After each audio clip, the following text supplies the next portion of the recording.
التراكمات واحدة من أهم المشاكل اللي بتقابل كتير من الطلبة في الثانوية العامة، وخصوصا في شهر 11 أو في شهر 12. النهاردة إن شاء الله بإذن الله جاي أقولك على أهم الاستراتيجي مهمة جدا اللي أنت تمشي عليها عشان تتخلص من التراكمات دي. جاهز؟ أنا جاهز ويلا بينا. السلام عليكم ورحمة الله وبركاته، أهلا بكم يا شباب في قناة أحمد عيد. معك أحمد عيد، طالب في كلية طب الأسنان.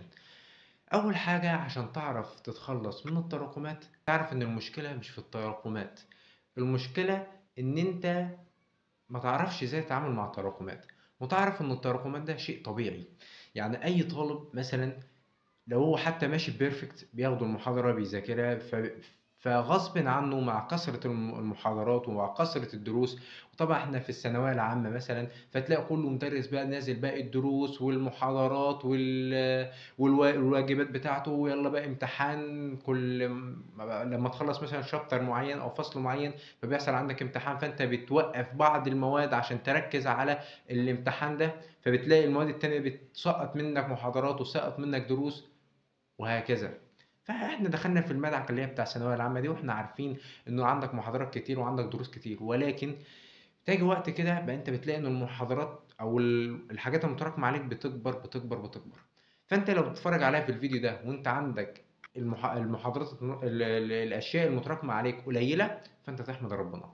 اما لو عندك المحاضرات كبيره، عادي عادي، كل حاجه ان شاء الله باذن الله لها حل، ولكن اهم حاجه عندك الالتزام. ماشي، نخش في الاستراتيجي على طول. اول حاجه حدد ايه المتراكم عليك. مثلا انا متراكم عليا في كل ماده كيت وكيت وكيت وكيت. يعني مثلا في العربي متراكم عليا مثلا وحده الاولى في النحو مثلا، او الوحده الثانيه في النحو، ومتراكم عليا مثلا جزء في البلاغه، ابدا اكتب كل حاجه. وفي الانجليش كذلك، وفي الفيزيكس، وفي الاحياء برضو. في كل ماده تجيب ورقه بيضاء، تجيب ورقه بيضاء زي دي كده وتكتب فيها مثلا انا في العربي اخد ايه، انا في الفيزياء اخد ايه، في العربي المتراكم عليا والفيزياء وكل المواد اللي عندك سواء كان ازهر او عام. بس بالنسبه للعام يعني 5 مواد بتبدا تكتب المتراكم عليك في المواد دي، ماشي، في ورقه بيضاء وتبقى محطوطه قدامك كده. في سيناريوهين هنا كده هيحصلوا. في فئه من الطلاب هتعمل السيناريو الاولاني اللي انا هقول لك عليه، وفي برضه فئه من الطلاب هتعمل السيناريو الثاني اللي انا هقول لك عليه برضه. السيناريو الاولاني، الطلاب مثلا انا حددت الحاجات اللي عليا في التراكمات كلها تمام. اعمل ايه بقى؟ قلت لك بقى انا اروح موقف بقى، اعمل اسبوع، اخصص اسبوع كده، الاسبوع ده اسمه لم التراكمات. جميل، لم التراكمات. ولكن هيعمل ايه بقى؟ شوف المشكله اللي هو هيقع فيها او الخطا اللي هو هيقع فيه، انه هيوقف كل الجديد. يعني الاسبوع ده مثلا حتى لو هو بينزل في مواد سناتر، لا هيوقف السناتر وهيبدا اللي هو ياخد مثلا، يقول لك اخدها بعدين اونلاين، بس الاسبوع ده انا هوقف كل حاجه وامسك التراكمات ده، اخلص التراكمات وانتهي منها بان كده خلصت التراكمات. جميل. اقول لك بقى ايه الخطأ اللي هو وقع فيه بقى؟ الخطأ اللي هو وقع فيه ان هو عنده تراكمات برضه. ازاي؟ بص، هو في العربي مثلا او في بقيه المواد خصص اسبوع مثلا انا اخلص التراكمات بتاع المواد كلها. طب الاسبوع اللي هو وقفه ده مش فيه جديد، او في مدرسين هيدوا فيه الجديد، في محاضرات جديده عايزه تذاكر، في واجبات عايزه تتعمل، في حاجات مثلا عايزه تراجع وتذاكر، فانت وقفت ايه؟ فقال لي انت عملته، يعني انت كده ما حلتش حاجه، ما عملتش حاجه. تمام. فالحته دي مهمه جدا يا جماعه، اللي انت ما توقفش الدنيا كلها وتخصص اسبوع مثلا للم التراكمات. انت كده عندك بالتالي عندك تراكمات برضو في الاسبوع اللي انت وقفت ده. انت الاسبوع اللي انت وقفت ده في محاضرات جديده نزلت وفي واجبات هتتعمل، فمين اللي عاملها؟ فهتلف في الدوامه دي تاني. احنا بكل بساطه بعد ما حددت الحاجات اللي عليك هتاخد جديد مع قديم، محاضره جديده مع محاضره قديمه. انت مثلا لو عندك في العربي 4 محاضرات متراكمه، ماشي، كل اسبوع انا باخد محاضره جديده، اسبوع محاضره جديده، وفي نفس الوقت اخد محاضره من المتراكم عليا. اسبوع محاضره جديده، واسبوع وفي نفس الاسبوع برضو اخد محاضره من المتراكم عليا.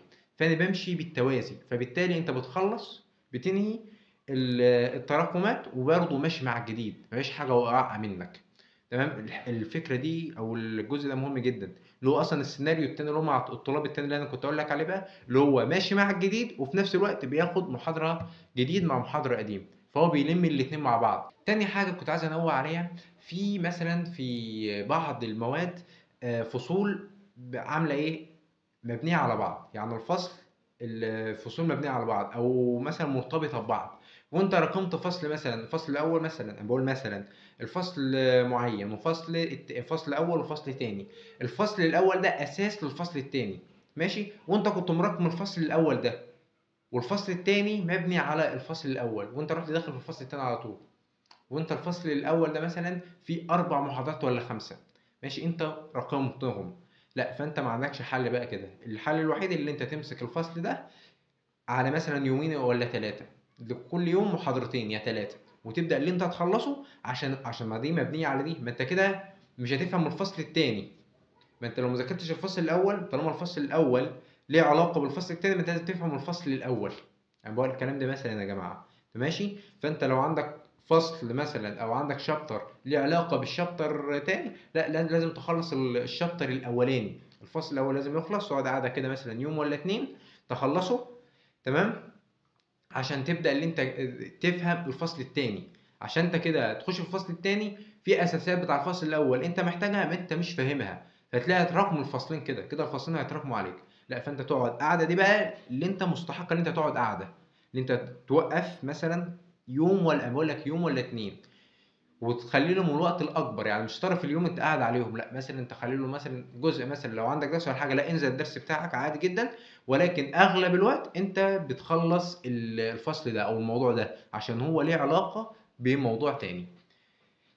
أنا حاسس إنّي رغيت كتير وأنا اتكلمت كتير، ولكن الموضوع أبسط من البساطة، أنت عندك تراكمات، قُلت زي ما باقول بتجيب ورقة بيضا زي كده وتكتب فيها التراكمات كلّها، المواد كلّها بتكتبها في ورقة كده عشان تبقى قدّام عينك، تمام، وباخد جديد مع قديم، باخد جديد مع قديم، ما باوقّفش كل حاجة وابدأ أخلّصهم، لأ باخد جديد يا جماعة مع قديم، عشان نبدأ إن إحنا نركّز، ما تقولش مثلًا 4 محاضرات، يعني 4 محاضرات يعني في الأسبوع مثلًا في العربي آخد محاضرة جديدة مع محاضرة قديمة، ده أنا كده أقعد شهر باخلّص في التراكمات، لأ يا عم ده مدة طويلة جدًا، يا جماعة إحنا لمّا بناكل مثلًا معانا ساندوتش، بناخده قطمة واحدة والّا على كذا قطمة؟ نفس الموضوع، عندنا تراكمات كبيرة جدًا، فأنا باجزّأها عشان تبقى سهلة عليّا، ماشي؟ والنقطة اللي إحنا اتكلمنا عليها التانية اللي هو نوع التراكمات لو أنت فصل ليه علاقة بفصل آخر، لأ باخلّص الفصل الأولاني في يوم والّا 2 بالكتير، عشان أبدأ إن أنا أكمّل مع الفصل التاني، عشان ما يحصلش إيه، تراكمات مستجدة تاني.